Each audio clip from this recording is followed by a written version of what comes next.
Welcome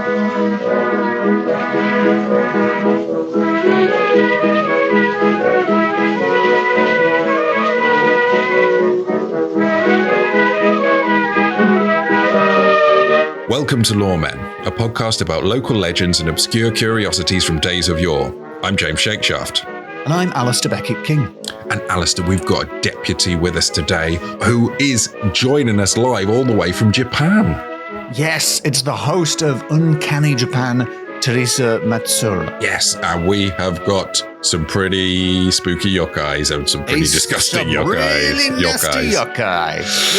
Yeah. Oh, I can't wait. Let's try and put a human face on things. What's the story, James? It's the Ginmen Jew, the Japanese tree with a human face.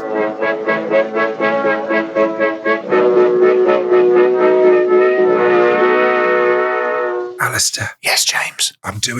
We've got a guest deputy law person. I noticed and I immediately matched your tone. Thanks for doing that.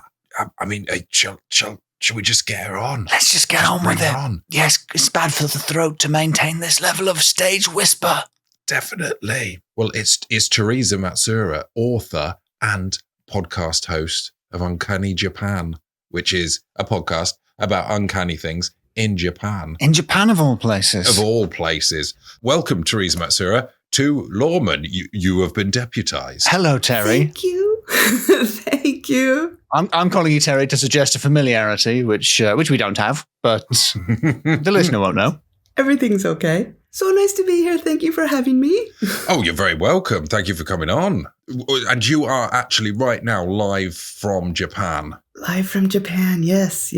Well, not at the time the listener is listening to this. No. It's live for us, but it's pre-recorded for the listener, just to be clear. Let's not get into any more temporal confusion okay. than the time difference allows for when we're recording this. Yeah, so it's early in the morning for you, Thersa, and it's late at night for us because that's just how things are on this crazy old planet of ours. And it's hard to figure out. And then you get different days too. Like, yeah. Oh yeah, you've already begun your tomorrow. Yes, it's tomorrow. What? It's tomorrow? It's tomorrow there, right now. It's going to be a little cloudy. Just looking out there.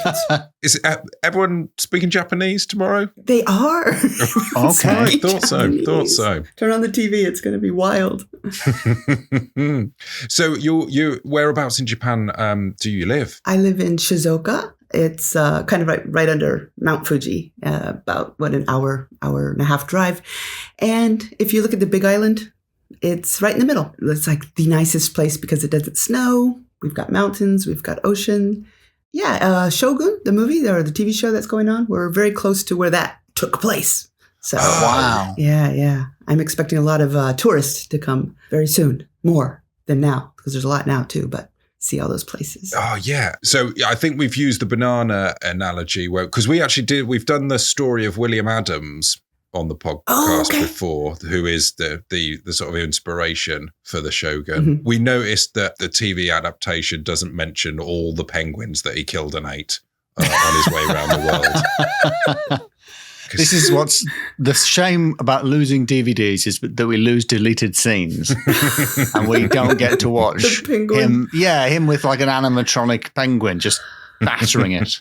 Well, you need vitamin A from the livers or something so you don't get scurvy. Is that how it works? Is that I think they were doing it for fun. You said that with such confidence that I was like, I didn't know that penguins kept away scurvy. Good to know.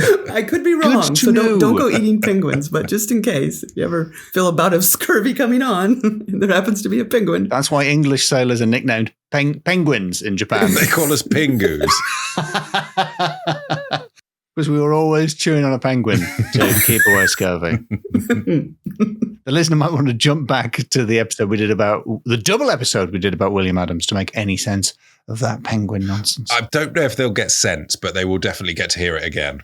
Yeah. Thersa, you've written a book on Japanese folklore, haven't you? It's called The Book of Japanese Folklore, right? Japanese folklore just went through several names and we ended up sticking with that one. What kind of brought you to this topic and the podcast Uncanny Japan? What was your inspiration? So when I came to Japan in 1990, so this is like pre-internet, and I I had no idea what a yokai or any of this stuff was, but I kind of ran into them in my daily life. Like my mother-in-law would say things that were kind of weird, and then I'd come across statues that were weird, and like, what is this thing? So yeah, I just started studying. I decided this is something that I think that's, again, pre-anime, manga. Ghibli wasn't over in the West yet, and I wanted to introduce it to all my friends back home. So I was studying and I was writing stories and everything, like, how can I get this over? And the stories were getting published. And then it wasn't enough. Like, okay, let's do a podcast, and then I can tell more about all these weird things. And did that, and then all of a sudden it took off. Like the internet came, and everyone knows everything about Ghibli and Totoro, and again, anime, manga.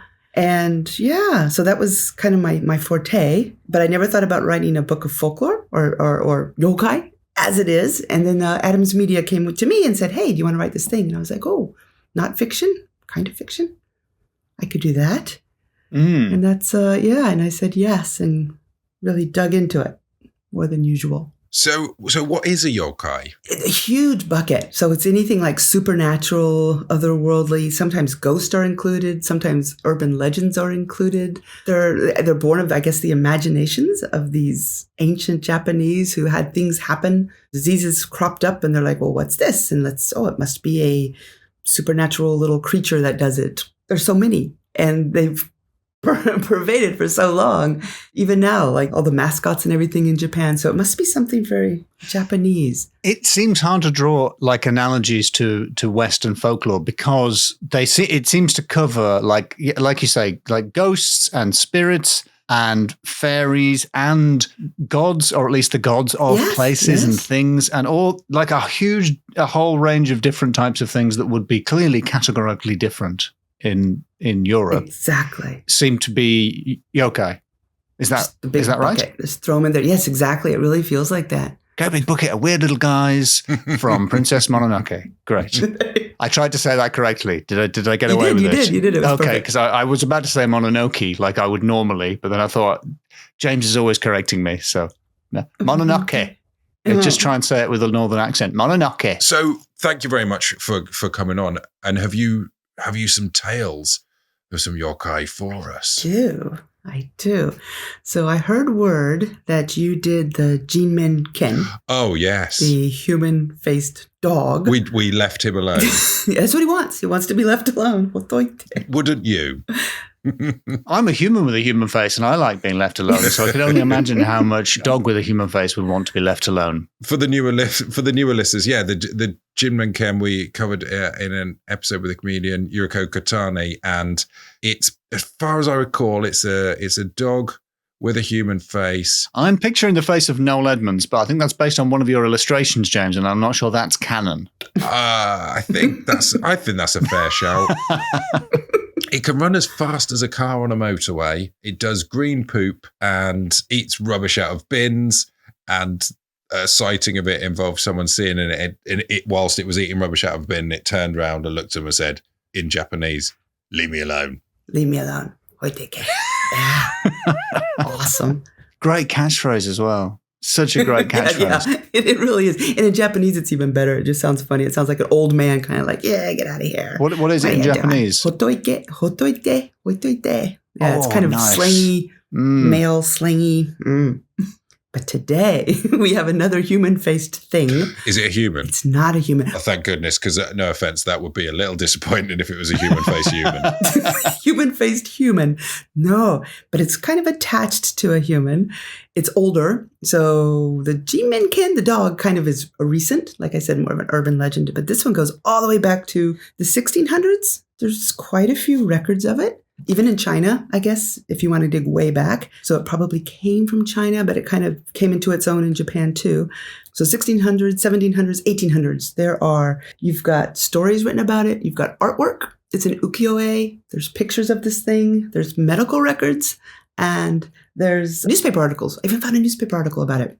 And what it is, Ginman Soul. Ooh. And the word soul, so Ginmen, human-faced. Soul is sometimes translated as tumor, but it's going to get gross. It could also be pox, skin eruption, boil, pustule. So it's a human-faced skin eruption. Like a human-faced zit? Wow.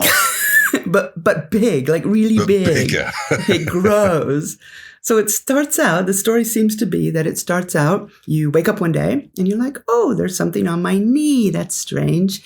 And you leave it alone. But a couple days later, it's getting bigger and bigger. And then eventually it gets big enough that you look at it and you're like, oh, geez, that a pair of eyes and a nose? Whoa. Could that be a mouth?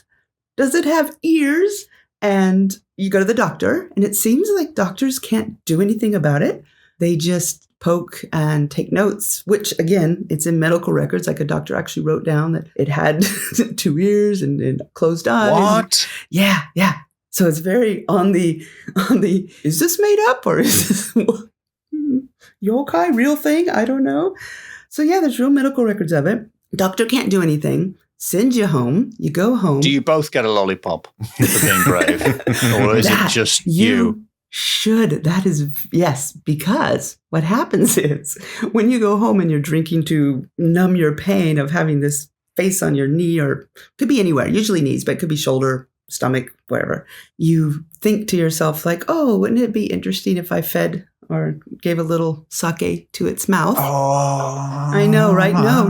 I mean, I don't even know what's going to happen in the story, but I've heard enough stories to know this is a mistake. This is not going to end well. Don't give it sake. And it laps it up and it says, and it wants more. So you give it more and it starts to get red in the face, I guess. And then you start saying, well, maybe it wants to eat. So you give it some food and then it starts eating. And it turns out that eventually it becomes like an entity of its own. It starts demanding, like every day. It's like, feed me, give me more sake. And people start wasting away because they can't eat and drink themselves because everything they've worked, all the food that they have in the house has to go to their little Ginman Soul. Wow, Wow, like a parasite. Like a parasite, yeah. Destroying the host. Destroying the host. Can they speak? Yeah, some of them do. And this is where I found, there's another story. I just found this one actually the other day. This one's not in the book because I just found it. And there was a story of, this is in 1600s. So the late 1600s, there is a young man. He's living with his parents. And the story goes, I love this one. So his father had laid hands on the maidservant. Out of jealousy. The wife killed the maidservant. Well, I'm not sure. I'm not sure she was the one to blame in that situation, but yes. Okay. So the maidservant gets killed. After that, a swelling appears on his right shoulder. So he's getting a Ginman Soul. A few days later, his wife suddenly dies, which is a little suspicious. Mm-hmm. And then he gets a swelling on his left shoulder. So it's got one on each shoulder. Then they start talking to each other and to him. So he's got a swelling here talking, he's got a Ginman Soul here talking, and they're constantly talking to him. They just don't stop. When he ignores them, he suffers from such difficulty breathing that it seems as if he would die. So he can't ignore them. They're just like constantly. Then a traveling monk comes through and he stays at his house and he learns about the situation, obviously because talking. So it sounds like it would be quite noisy. Something difficult to hide. So he chants the Lotus Sutra in front of the swellings on the father's shoulder. As a result, snakes emerge from them and they're pulled out. They're buried in a mound. He offers them prayers. And then finally, the Ginman Soul on his shoulders disappear and all is well. I mean, it's not well. It's not well. The wife is dead. The maidservant's been murdered. I feel bad for the maidservant particularly badly. Where did the snakes come from? Sorry, they were inside the pustules, evidently. Yeah. So even though they had faces, evidently they were actually snakes. This is the only one I've ever heard about snakes. Usually it's like the thing is it is a little head kind of thing. It is a little. I mean, when it comes to snakes, certainly better out than in. You don't want them. You don't want them in your shoulders. You don't want snakes emerging from any part of your body, but you also don't want them staying in there. So at some point, you're going to have to choose. And better to have them all wriggle out. I'm not a doctor. But you could be. Yeah, I've got pretty much most of the qualifications. You want to get snakes out of there? As ever, we just need to remind listeners we are not trained medical professionals. A lot of people have somehow got the impression that we are doctors. We're not doctors. If you do have snakes in your shoulders, just just squeeze them out. Squeeze them out. Do it yourself. Squeeze them out. Or try and contact a 17th century Japanese doctor. Very reasonable rates. Traveling monk, that works. Seems traveling monks are very efficient. But that's a terrifying prospect. I had no idea that such a thing ever happened in real life. There's another story. This is the newspaper article. This one's interesting too. So this is an actual newspaper article, 1882, August 25th, the Kyoto Shiga Shimbun, and it says that in Nanmuro District, Mie Prefecture, a farmer developed a swelling resembling a human face around his groin. The swelling opened its mouth and appeared to be asking for food. So the farmer tried giving it some rice. The swelling quickly devoured about 1 sho, which is like 1.5 kilograms of rice, and it still seemed unsatisfied. Wow. I mean, did he put any soy sauce on the rice, or was it just plain? It doesn't say. And is that 1.5 kilo? Is that in its uncooked state, or is that cooked? We don't know that, because that could be a huge quantity of bland rice. And if I were living on a guy's groin eating bucket loads of bland rice, I wouldn't be satisfied. Oh, whoa, Alistair Beckett King! I will not have you besmirching the good name of Japanese rice. Genuinely, it's good rice is really good. Not 1.5 kilos good, but it is not. But I will not have you say it's bland. All right. I mean, yes, it's good. I wouldn't shovel 1.5 kilos of it into my groin. It's not. Even if it was asking for it. Yeah. There's no follow-up on that story. That's it. There's I have so many questions about this. There's no letters to the editor. That would surely have prompted letters. No follow-up letters. Wow. I couldn't find any. Or not even in, the misconnections one. Oh yes, in the metro they have for people who see somebody on public transport that they like to chat them up in a way that I think it's 95% creepy and 5% charming. Yeah, I was the passing monk who was on the lookout for snakes. You were feeding 1.5 kilograms of rice to your crotch face. Maybe meet up for some more rice. And a little sake too. Yeah. Wow. Just see what happens, I suppose. Yeah. Let nature take its course, which it's definitely terrifying. I don't know if I'd call this nature. what we're hearing about here. But I suppose, thinking about it, and without being too graphically disgusting, you do get tumours that have things like teeth, don't you? And that's one of the features of a mouth, a tooth. The human body does do weird things. So I suppose something like this could happen. If they have the wrong cells, but if they have the cells for growing hair, they will be full of hair. It can happen. Right. It could happen. I feel a bit ill. Yeah, I do as well. I'm glad I didn't eat 1.5 kilos of rice before this. Bland or otherwise. I know. A little queasy. No, that's okay. That's okay. I started it with the whole subject. 1600s, Japan started it with its disgusting facts. True. They did say that elephantitis. Is it that elephant? Is it elephantiasis? Oh, that's it. Wow. Elephantiasis. Elephantiasis. Yes. It is caused by an infection with parasites, classified as nematodes. Oh. Back to parasites. And worms would come. Oh my God. This has got even grosser. Oh. So yeah, nematode is a type of worm, isn't it? It is a type of worm, yeah. So could worms come out, James? Potentially worms could come out. The listener can't see your face, but it's the face of a man reading about worms. It's the face on a man's knee of a face reading about worms. Oh, wow.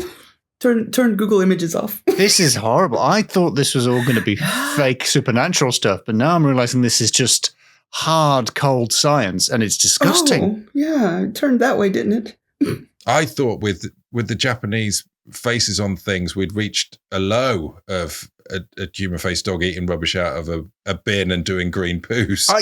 With green poo. I thought that was the most disgusting thing we were going to hear about from Japan. And that had a human face. It's got worse. Well, there's a cure. Well, that's a relief. Goodness, finally. So it sounds like, well, the doctors can't do anything. The priest comes in, and either he prays, evidently, he does his Lotus Sutra, or there's one story of a monk who comes in, and again, the man's wasting away. What do? I don't know what to do. Sell everything. Sell all your possessions. Sell your farms, and get everything in gold. So this looks like it's going in a bad direction. And then he goes, now take that gold, and I want you to buy all these herbs and minerals and rocks and all kinds of weird stuff. He just says, buy all this stuff. So the man does it. He doesn't have anything else to do, so he buys all this stuff. And then the monk sits there, and all day long he starts feeding one thing, another thing to the little mouth, little skin eruption thing. Yeah, nom nom nom. That's the noise I imagine they're making. In the end, it is a kind of lily that it doesn't like. So, eating everything up? The priest is doing trial and error, like the way. Yes, like you can go to the hippie shop and they can test you for all kinds of food sensitivities. They're basically using magic, and then until they find the one, and then you have to just avoid fennel or something. They feed it into your little mouth. It's a lily, and it was the last one he tried. And it said, no, I didn't want to eat it. Yeah, it did. It went, it closed its mouth and said, no. You'd hope it would be the last thing he tried, though. I wouldn't just keep trying a few other things. Seems cruel to carry on afterwards. We'll put this on the short list. Can't we get rid of it now? No, this is science. You bought all this stuff. We're going to use it all. Yeah. So, how did it work? What happened? So it didn't want to eat it. It said, no. And he forced it in its mouth. And then it went like, and then the guy started feeling better. And it was like 7 days later. There's some amount of time. It actually has the amount of time. Like 7 days later, it's getting smaller. And then it completely disappeared. And the man was healthy again. Wow. An unexpectedly happy ending. Yeah. Yeah. And nobody needed to murder anyone's maid. No maids or wives were murdered. Or snakes. Yeah, the snakes came out of it fine in that one as well. Mm-hmm. Did they talk about anything else apart from their hunger? Did they offer any opinions on the world? Or I heard about whispering but I couldn't find a lot of good stuff about it. But yeah, kind of like it talks to you at night. Like, you're sitting there. It says things. There is a legend, isn't there, of a man with a face on the back of his head. Let me just Google it. I think there's that Tom Waits song. I was going to say, poor Edward. Yeah, Edward Mordache. The Tom Waits song on Alice. Edward Mordache had a demon twin on the back of his head. According to the lyrics of Tom Waits. I don't know if this is true. I'm just remembering words from a song. From 1895. The first description was found in an article in 1895. I don't think it is true. It's all true. Aside, I think Tom Waits is the eyeball kid, because the eyeball kid's birthday is Tom Waits' birthday, the 7th of December.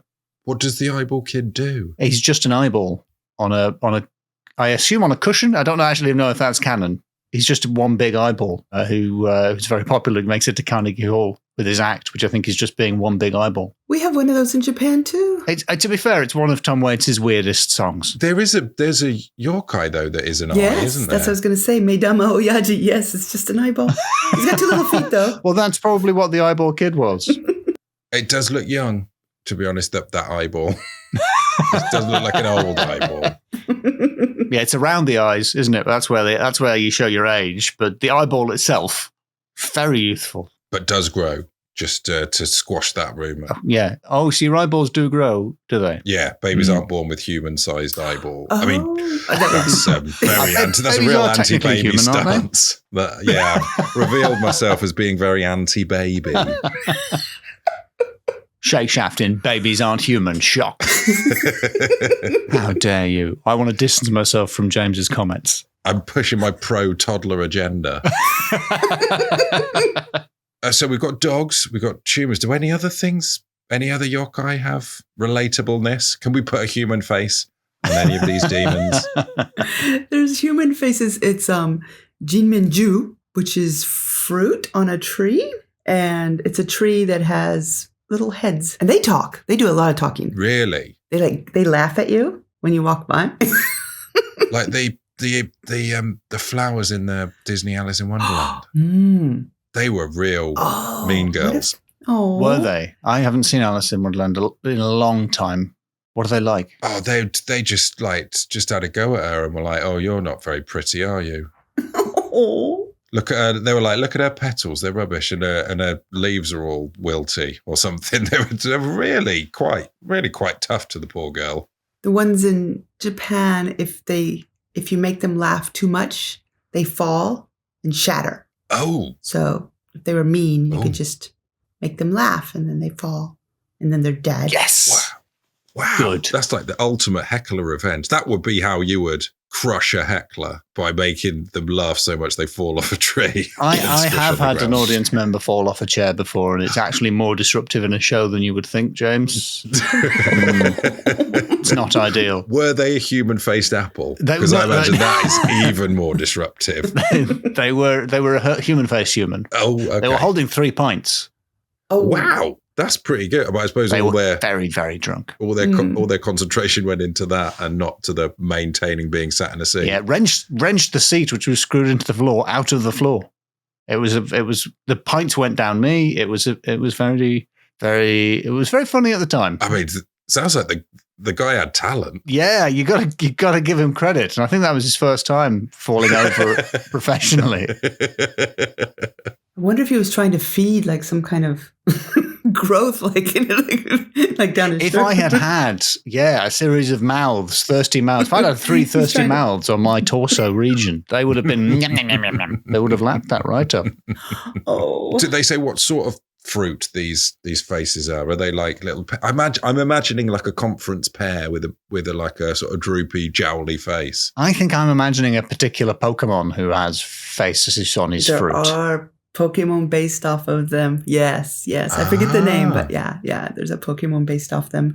Yeah, they got little faces. They talk to you. They sing. They giggle. And then if in some legends, if you eat them, you gain immortality. So there's that. Seems to be no downside to these fun-loving face fruits. Well, except for them yelling at you and saying that you are ugly and quite snarky. Okay, I had forgotten about that. Yeah, so those are the other ones. I think there's like 3. There's the human-faced dog, the human-faced fruit tree, and the human-faced skin eruption. That's incredible. 3 disgusting legends from a wonderful country.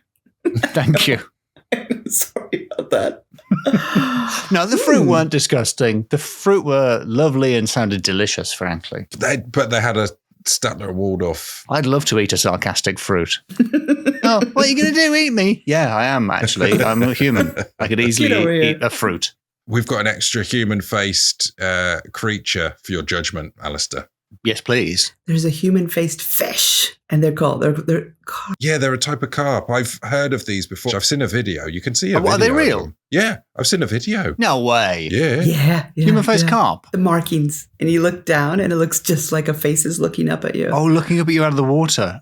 It's really disturbing. First time I saw him was my son was in kindergarten, and his little kindergarten friend, we used to walk to kindergarten together, and the little girl would always stop at a bridge and look over, and I was talking to her mom, and she's like, oh, she likes looking at the human-faced carp, and I was like, what? What?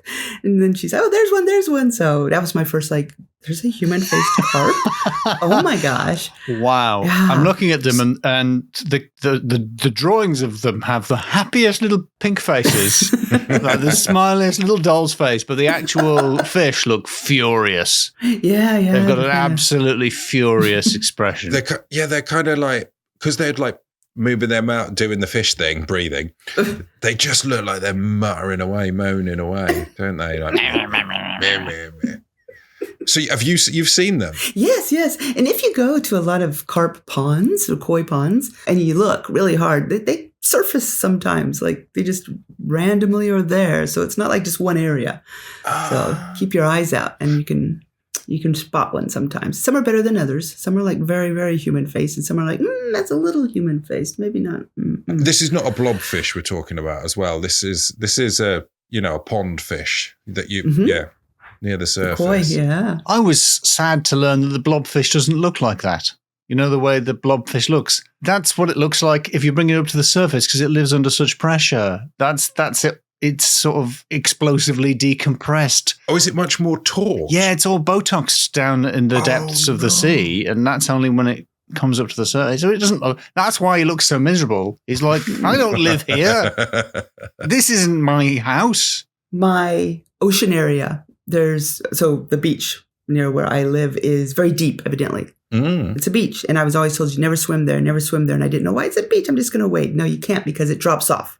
And then the Mariana Trench is not too far from out there. Mariana so it's very, very Trench. Scary. Yeah, it's pretty cool. So anyway, we get those a lot. Like the boats will go out and they'll bring back fish and they'll bring back, they're used to living in this incredibly pressurized deep. And then they come up and they look all sad. Oh, wow. And explodey.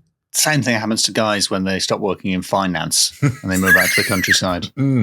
Just go completely... And look very sad because they're out of their high-pressure environment. Yeah, no, very sad. Oh, I've got a big house, but I'm sad. I'm used to a high-pressure environment.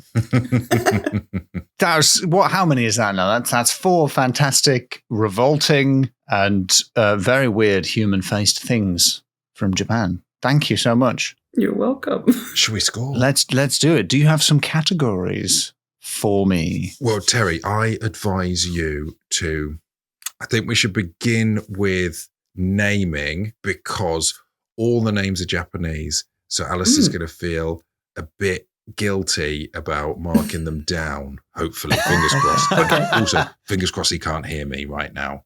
Okay. Naming. We've had so many jinmen, more jin and men than you can shake a stick at. If you look at the end of that stick, it's got a human face as well. We've had Jinmen Ginman Soul. Okay. And what else? Because I've already forgotten. Ginmen Ju would be the fruit. Ginmen Ju. Of the tree. Ginmen Gyo would be the fish. Gyo. Is that all? Wow. And which one was the guy who lives on your knee? Which one's he? That's Ginman Soul. That's Ginman Soul. Okay. And so means like tumor or boil. Pox, yeah. Oh. And we could just sort of slide in the old Ginmen Ken from... And you can have a Ginmen Ken in it. Well, I mean, is that 5 Ginmen in total? I think that's 4, right? 4. Yeah. Well, then I think it's probably 4 out of 5. Oh. Yes. Okay, that's good. That's good. Nice one, the Ginmen. So, right, for second category, let's go for supernatural. Let's see how this plays out. Supernatural, you say? Well, I was expecting it to be more supernatural than it was because it sounds like I was just hearing cold hard science. And maybe it was just my headphones, but I was hearing very plausible accounts about a guy with a little fella on his knee who's just a bit hungry. It just likes a drink. It's late at night. You're in your flat. There's a little guy living on your knee. You're eating. If you're hungry, he's hungry. It's like dogs. So I just don't know if that's supernatural. Now, snakes coming out, again, that could be explained with the old nematode worms, maybe. Yeah. I'll be honest, I don't know what they are or how big they are, but... Don't look into it. It's gross. And the fish with a human face, nature has just drawn a human face onto those fish. Yeah. That's science again. The fruit that mocks you, that's supernatural. Sarcastic fruit, come on. Sarcastic fruit, yes. That nature has not done that. No. If I was getting zinged from a plum, I would be, what? Oh no, this is outside of the realm of possibility. This blackberry bush is being very cruel. The last thing you want is a caustic kiwi. A cutting kumquat. Some barbed asides from a pineapple. Gags from a gooseberry. So, in conclusion, that's all the berries I can think of. All the alliterative berries. Caucus from a cranberry. And in conclusion, it's... so I'm going to go with 3 out of 5 for supernatural. Because I think the fruit is really, really good. And that's giving you 3. But the rest of it, I think it's all real. I 100% believe it. I think definitely happened. And I don't say that very often on this podcast. But this happened. A man had a little fella on his knee. Fact. But did it ask him for sake? Could a can of groin take 1.5 kilos of rice? It's a lot of rice. I imagine a lot of it was falling onto the floor and maybe down cracks in the floorboards. I don't know whether Japanese houses would have had floorboards at that time historically. I think it's tatami all the way, baby. Tatami. Okay, I don't know what that is. So we settling on 3 then? Yes, I'm afraid it's a good 3, but that's mainly the fruit. Fair enough. Okay then. So fruit's doing all the pulling. Our third category. Now, I think we have used it before, but it's such a good one for this topic, is putting a human face on it. Of course, you had to come back to the classic topic that we only really get to use when there's a gin and there's a men in the room. Putting a human face on it. And you've put so many human faces on things. We put them on shoulders. Knees, groins, fruits, all the fruits we can think of. Numerous fruits. There was a gooseberry for a second. So many human faces on so many things. We've almost put a human face on a human face. You've put a human face on putting a human face on it. Exactly right, Alistair. And also the cameo from friend of the show, the McCain. Leave me alone. The dog with the human face.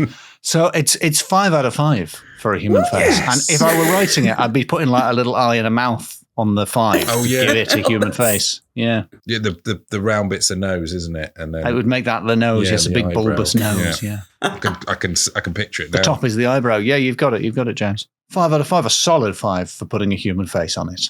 What is your final category? Terry, do you want to say it? I'll remind you what it is. It's the weirdest barbershop quartet. How about the weirdest barbershop quartet? So is that that is the jinmen that we have met? Yes. All lined up? Well, I can only pass this one if you can tell me, if you can correctly arrange in order them by pitch. Ooh. Well, I think Ken's on bass. A bass. Leave me alone.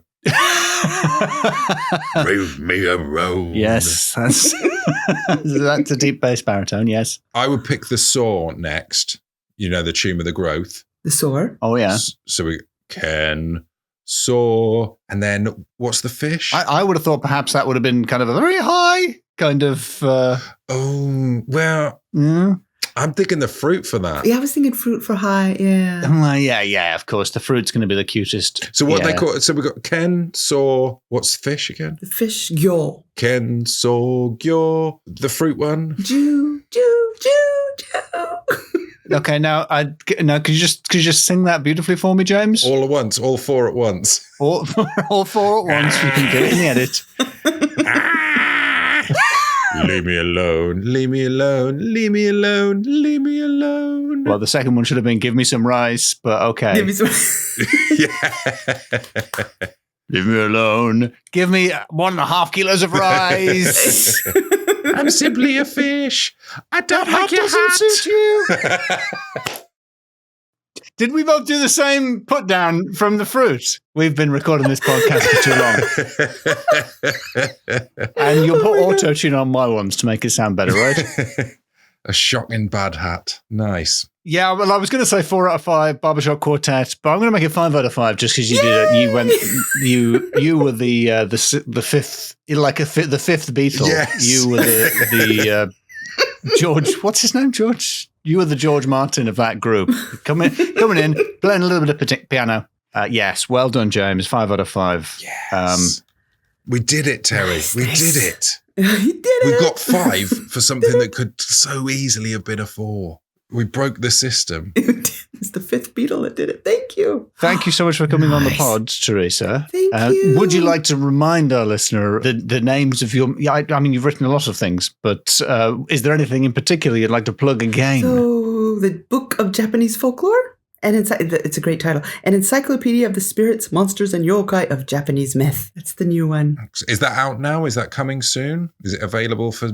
It's pre-order now, but like any day now. I think the end of the month, they're going to start shipping. So just Google the hell out. We'll pop a link in the notes, but yeah. And of course, there is the Uncanny Japan podcast. Absolutely. For people who've enjoyed my butcherings of Japanese folklore, these are the real stories. Yeah, just imagine it, but with more correct information and fewer mispronunciations by me. I mean, what a bunch of scary things. Yeah, that was really great. Also gross. Also quite gross. Yeah, really Apologies. Horrible. Yeah. But thank you very much to Theresa Matsuura for joining us. And thank you very much. Thank you, Theresa. Thank you to Joe for editing this episode. Cheers, Joe. If you want extras, please join us at patreon.com/LoremenPod. And thank you very much to all the people who are already supporting us on that. You're what makes this happen. Thank you to you. And if you want to come see us in real life, what are they going to do? Just sort of try and dox us and hang around our houses? Please don't. No, James, no. If people want to see us in real life, they could come to the old fire station in Oxford on the 25th of May. Crucially, it's got to be the old fire station where our gig's happening and not a functioning fire station. No, that would be dangerous. We won't be there. 2024. Leave me alone.